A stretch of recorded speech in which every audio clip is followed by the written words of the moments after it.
اپنی رضا کو اپنی اطاعت میں، اپنی ناراضی کو گناہوں میں، اور اپنے اولیاء کو اپنے بندوں میں۔ اس سے کیا سیکھنے کو ملا کہ کوئی بھی چھوٹی نیکی چھوٹی سمجھ کر چھوڑ نہ دیں، کیا پتہ یہی میری مغفرت کا ذریعہ بن جائے۔ حدیثوں میں یہ مضمون ملتا ہے کہ پیاسے کتے کو پانی پلانے والے کی مغفرت ہو گئی ہے، کسی نے درخت راستے سے ہٹا دیا یا کوئی چیز ہٹا دی کہ راستہ کھلا ہو جائے، اللہ نے اس لیے مغفرت فرما دی۔ تو ہر نیکی آگے بڑھ کے کرنی چاہیے۔ اور سیکنڈلی، بندہ کہتا ہے نا چھوٹا ہی گناہ کر لو یار، کیا پتہ یہی گناہ ہماری پکڑ کا سبب بن جائے۔ یہ بھی روایتوں میں مضمون ملا کہ بندے نے کسی کا تنکا اٹھا لیا، اس کے لیے پکڑ کر دی گئی، تو وہ نکتہ نواز ہے۔ اور تیسری بات کہ اللہ نے اپنے اولیاء کو بندوں میں چھپا کر رکھا ہے، اس سے سمجھ یہ آتا ہے کہ ہر بندے کے ساتھ ادب سے پیش آئیں۔ ہمیں نہیں پتا کون اللہ کی بارگاہ میں کون سا مرتبہ رکھتا ہے۔ احادیث میں یہ مضمون ملتا ہے کہ کچھ پرا گندہ بال والے ایسے ہیں جن کو کوئی اپنی دعوت میں نہ بلائے، مگر وہ اگر اللہ کی بارگاہ میں قسم اٹھا لیں، اللہ وہ قسم پوری فرماتا ہے۔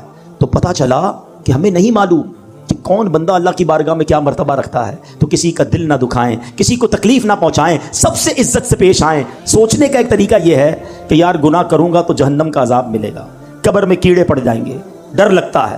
ایک گناہ چھوڑنا خوف الہی کی وجہ سے ہے، وہ بھی ٹھیک ہے، مگر اعلیٰ درجہ پتہ کیا ہے؟ امام غزالی لکھتے ہیں کہ بندہ اللہ کی محبت کی وجہ سے گناہ نہ کرے کہ یار محبوب کو برا لگ جائے گا، میرے رب کی ناراضی ہو جائے گی، میں جو کر رہا ہوں یہ رب کی رضا نہیں ہے۔ خوف سے گناہ نہ کرنا اور ہے، اور محبت میں گناہ نہ کرنا اور ہے۔ خوف سے نماز پڑھنا اور ہے، اور محبت میں نماز پڑھنا اور ہے۔ خوف سے روزہ رکھنا اور ہے کہ یار نہیں رکھوں گا تو جہنم میں ڈال دیا جاؤں گا، اور محبت سے روزہ رکھنا اور ہے کہ میرے اللہ کو پسند ہے، میرے رب کا حکم ہے، میرے خالق کا حکم ہے۔ اس عبادت کا مزہ ہی اور ہے۔ تو اللہ کی محبت میں عبادت کرنا سیکھ جائیے۔ یہاں ایک اور بھی جس کو کہ درد سا محسوس ہوتا ہے کہ جیسے جیسے ماشاءاللہ لوگوں کی ویلتھ بڑھتی جا رہی ہے، یہ اللہ کی مہربانی ہے۔ جب ہزاروں میں زکوٰۃ تھی، لاکھوں میں زکوٰۃ تھی، لوگ مزے سے دے رہے تھے، مگر جب اب کروڑوں میں زکوٰۃ آئی ہے تو اصل امتحان شروع اب ہوا ہے کہ جناب اب تو پراپرٹی کے ریٹ اتنے بڑھ گئے، گولڈ کے ریٹ بڑھ گئے، لوگوں کی جناب ویلتھ بڑھ گئی۔ اب جب کیلکولیٹر چلا رہے ہیں، او ہو 5 کروڑ روپے زکوٰۃ، 10 کروڑ روپے زکوٰۃ۔ اللہ کے بندے، تجھے 10 کروڑ کی زکوٰۃ بری لگ رہی ہے، اللہ نے 4 ارب دیے ہیں تبھی سے 10 کروڑ زکوٰۃ بنی ہے نا۔ شکر ادا کر اور اپنی پوری زکوٰۃ ادا کریں۔ کبھی بھی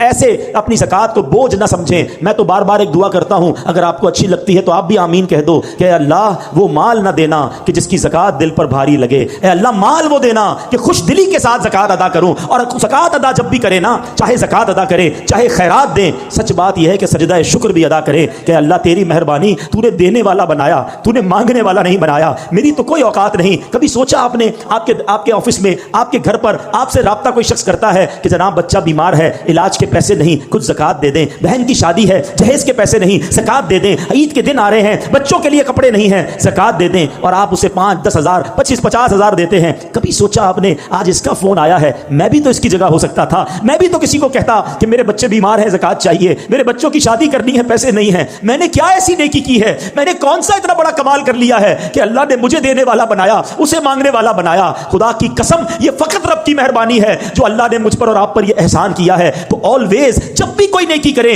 چاہے صدقہ کریں، خیرات کریں، چاہے آپ نماز پڑھ رہے ہیں، یہ نہ سمجھو میں نے کچھ کیا ہے، یہ صرف اللہ کی مہربانی ہے۔ ولا حول ولا قوت الا باللہ العلی العظیم۔ اللہ کا شکر ادا کر کے یہ کام کیا کرو، اللہ تمہیں اور عطا فرمائے گا۔ اور اپنی زکوٰۃ صدقات سب سے پہلے اپنے غریب رشتہ داروں کو دیں۔ ہاں یہاں ایک غلطی لوگ کر جاتے ہیں، یقیناً صدقہ اور خیرات اپنے غریب رشتہ داروں کو دینے کا زیادہ ثواب ہے، لیکن اس میں ثواب جب ملے گا جب وہ زکوٰۃ کے مستحق بھی ہوں، تو زکوٰۃ کے مستحق رشتہ دار ڈھونڈیں، ان کو دیں، آپ کو ثواب زیادہ ملے گا۔ اپنے قریب رفقا، آپ کے جاننے والوں میں اگر کوئی زکوٰۃ کا مستحق ہے، پہلے اس کو دیں۔ اور اس کے بعد میں ایک اپیل کرنا چاہوں گا کہ عاشقان رسول کی تحریک دعوت اسلامی جو دنیا بھر میں دین متین کی بڑی خدمت کر رہی ہے، تو اس بار اپنی زکوٰۃ جب آپ دیں تو دعوت اسلامی کا بھی ضرور خیال رکھیں۔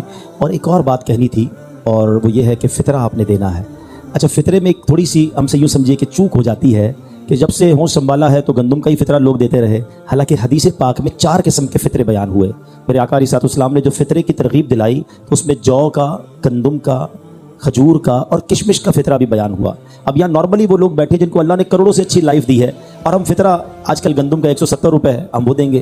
ایسا نہیں ہونا چاہیے۔ جب ہم اپنے لیے کپڑا خریدتے ہیں تو اچھے سے اچھا خریدتے ہیں، بچوں کے لیے چیزیں خریدتے ہیں تو مہنگی خریدتے ہیں۔ روزانہ کئی لوگ ہوں گے جو افطار میں اجوا کھجور افطار کر رہے ہیں، اور فطرہ دینا ہے تو وہ جناب سب سے سستا والا دینا ہے۔